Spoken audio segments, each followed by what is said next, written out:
7h35 sur Happiness, l'heure de retrouver comme tous les jeudis matins Aurélie pour mettre en avant notre patrimoine. Et oui, notre patrimoine dans l'Oise à Amiens, ces lieux insolites n'auront plus aucun secret pour vous. Et ce matin avec toi Aurélie, on parle de sport. Eh ben oui, le sport et la Picardie, eh ben c'est une belle amitié avec de très nombreux établissements sportifs à voir, à découvrir dans notre région. Bonjour Aurélie. Je vous emmène à travers les stades et complexes sportifs Picard afin de découvrir, par exemple, pourquoi le stade Beauvais s'appelle Stade Pierre Brisson.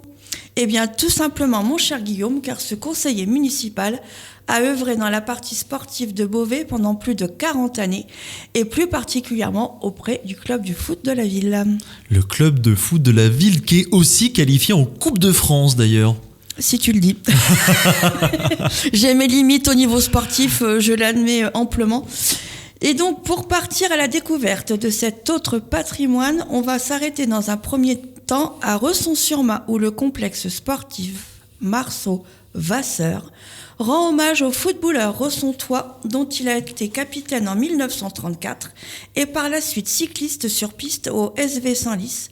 Une course cycliste ressontoise porte également son nom.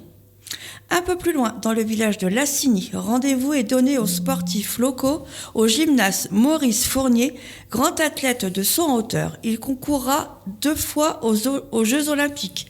La première fois à Melbourne en 1956, où il sera porte-drapeau de la délégation française, et Rome en 1960, où il battra par 3 fois le record de France, le portant à 2,07 m. 2,07 m, c'est un sacré record. Alors, pour l'époque, je suppose que oui, il a bien évidemment été battu depuis, mais 2,07 m en 1960, je pense que ce brave monsieur était déjà pas mal. Oh là là, oui, ça c'est certain, on continue. Les lieux sportifs ne rendent pas forcément hommage aux grands noms des disciplines. Ainsi, la piscine intercommunale de Couloisy, à côté d'Attichy, rend hommage à Marcel Mérigonde, grande figure locale de la résistance. Il en est de même pour le complexe Marcel Guérin à Marny-les-Compiègnes.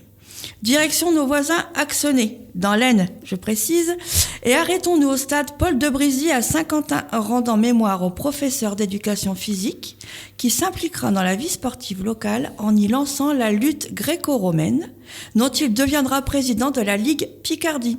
Il sera également à la tête de l'organisation de combats de catch haut niveau.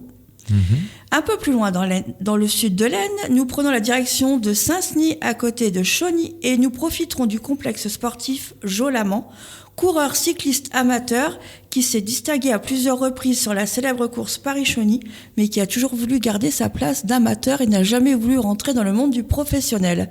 Notons notamment que Jolamant avait une boutique de cycle à Saint-Senis, dans le village où il officiait. Et nos amis samariens, eux aussi, ont leur stade et complexe dédié. Et non, le stade amiénois ne s'appelle pas stade de la licorne en mémoire d'une célèbre créature ayant vécu, mais parce qu'elle est présente sur le blason de la ville. Je sais, je détruis un mythe. Oh. Et proche d'Amiens, à Roye, se trouve le stade André Coel, célèbre architecte de son époque. Né en 1895, il finira ses jours à Roye 90 ans plus tard. Il fut conseiller général et maire de la ville à 2 reprises.